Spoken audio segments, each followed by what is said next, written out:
तर राज्याच्या काही शहरांमध्ये काही महापालिकांमध्ये महायुतीचं गणित जुळतंय, मात्र मुख्यमंत्री आणि उपमुख्यमंत्र्यांच्या शहरातच युतीचं गणित अजून तरी जुळत नाहीये। मुख्यमंत्र्यांच्या नागपुरात भाजप शिंदेंना 10 जागा सोडणार असल्याचं कळतंय। नागपुरात एकनाथ शिंदेंच्या शिवसेनेत भाजप संदर्भात मोठी नाराजी आहे। एकनाथ शिंदेंच्या ठाण्यातही आपल्याला तसंच दृश्य दिसतंय, कारण भाजप आणि शिवसेनेमध्ये मोठी रस्सीखेच होतीये। ठाण्यात युती होणार म्हणतायत, पण जागा वाटपच अजून ठरत नाहीये आणि जागा वाटपामधला तिढा कायम आहे।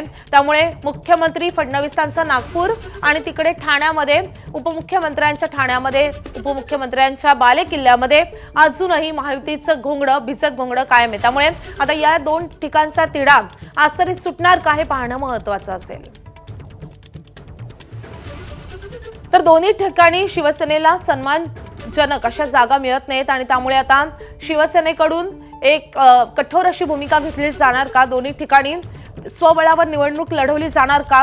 युतीचा प्रयत्न दोन्ही ठिकाणी फसणार का, की दोन्ही ठिकाणी महायुती होणार हे पाहणं महत्त्वाचं असणार आहे।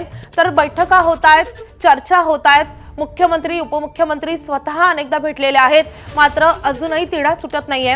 आता खरं तर उमेदवारी अर्ज दाखल करण्यासाठी काही तास शिल्लक आहेत, मात्र असं असताना देखील अजून उमेदवारी निश्चित होत नाही किंवा जागा वाटप निश्चित होत नाही आणि तिढाही सुटत नाहीये। आपले प्रतिनिधी अक्षय भटकर आपल्या सोबत आहेत। अक्षय, मुख्यमंत्र्यांचा नागपूर महापालिका आणि एकनाथ शिंदेंचा बालेकिल्ला असलेल्या ठाणे महापालिकेसंदर्भात महायुतीचं जागा वाटप किंवा एकूणच चर्चा कुठवर आल्यात?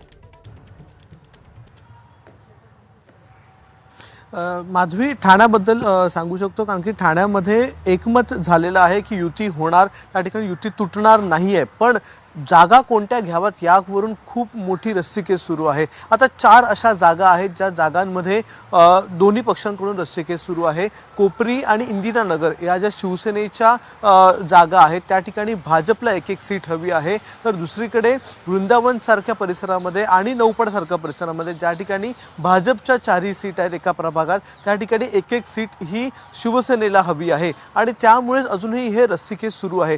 दोन्ही पक्ष किती जागांवर लढणार याबाबत एकमत झालेलं आहे। 40 आणि 91 अशी संख्या आहे। मोठा भाऊ म्हणून शिंदे सेना जी आहे ती 91 जागांवर लढेल आणि 40 जागांवर भाजप लढेल हे निश्चित झालेलं आहे। पण त्यामध्ये देखील आता कोण कोणत्या जागेवर लढणार यावरून ही सध्या रस्सीखेच सुरू आहे। अशी शक्यता सांगितली जाते की 12 पर्यंत, आज दुपारी 12 पर्यंत प्रदेश कार्यालयाकडून भाजपची पहिली यादी किंवा एबी फॉर्म जी आहे ते येतील, मात्र ते देखील कोणत्या कोणत्या प्रभागांचे येतील हे अजून निश्चित झालेलं नाहीये। त्यामुळे आज दुपारपर्यंत वाट बघितली जाणार, दुपारनंतर एबी फॉर्म वाटायला सुरुवात केली जाणार।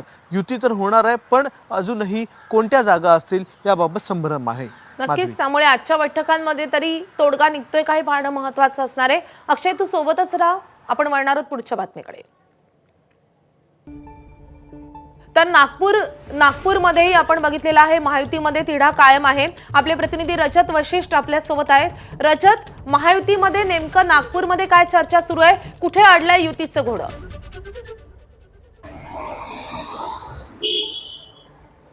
माधवी, अनेक फेऱ्यांमध्ये महायुतीमध्ये चर्चा झालेली आहे। खरं पाहिलं तर या ठिकाणी महायुतीमध्ये भाजप आणि शिवसेनाच आहेत, मात्र 2 पक्ष असताना सुद्धा आणि चर्चेच्या अनेक फेऱ्या होऊन सुद्धा अजूनही जागा वाटप जो आहे तो निश्चित झालेला नाहीये। वरिष्ठ नेत्यांमध्ये या ठिकाणी युती करण्याचा तत्वतः निश्चित करण्यात आलेला आहे, मात्र स्थानिक पातळीवरील नेत्यांमध्ये जागा वाटपचा जो तिढा आहे तो सुटत नाहीये। आतापर्यंत जी माहिती मिळाली त्याप्रमाणे 151 जागांपैकी जवळपास 125 जागांबद्दल दोन्ही पक्षांमध्ये चर्चा झालेली आहे आणि त्यामध्ये एकमत झालेलं आहे। मात्र उर्वरित जे 26 जागा आहेत त्याबद्दल अद्याप निर्णय झालेला नाही आणि त्या संदर्भात आज पुन्हा दुपारनंतर एक बैठक होण्याची शक्यता आहे। मात्र शिवसेनेचे जे नेते आहेत ते त्यांनी सुरुवात जी केली होती ती नागपुरात किमान 50 जागांची मागणी केली होती आणि नंतर असं कळलं होतं की किमान 20 जागा जी आहेत ते शिवसेनेला हव्याच आहेत। मात्र सध्या जी भाजपच्या गोटातून जी काही खात्रीलायक माहिती मिळत आहे, भाजप 8 ते 10 जागांपेक्षा जास्त जागा द्यायला तयार नाहीये आणि त्यामुळे जागा वाटप जो आहे तो चर्चेच्या अनेक फेऱ्यांनंतरही जाहीर होऊ शकलेला नाही। आज दुपारनंतर जी बैठक होईल त्याच्यामध्ये तोडगा निघण्याची शक्यता आहे। मात्र जे काही भाजपचे सूत्र सांगत आहे, शिवसेनेला नागपुरात जास्त जागा मिळणार नाहीये। 2017 मध्ये शिवसेनेचे नागपुरात फक्त 2 नगरसेवक होते, तर 2012 मध्ये फक्त 6 नगरसेवक निवडून आलेले होते। त्यामुळे भाजप 8 ते 10 जागांपेक्षा जास्त द्यायला सध्या तरी तयार दिसत नाहीये। नक्कीच एकूणच ठाणे असेल किंवा इकडे नागपूर दोन्ही ठिकाणी आता शिवसेना काहीशी कॉम्प्रोमाइज करायला तयार होणार का, एक पाऊल मागे घेणार का, की त्यांचा आग्रह कायम राहणार हे पाहणं महत्त्वाचं असणार आहे. अक्षय आणि रजत धन्यवाद या सगळ्या सविस्तर माहितीसाठी. एबीपी माझा, उघडा डोळे बघा नीट.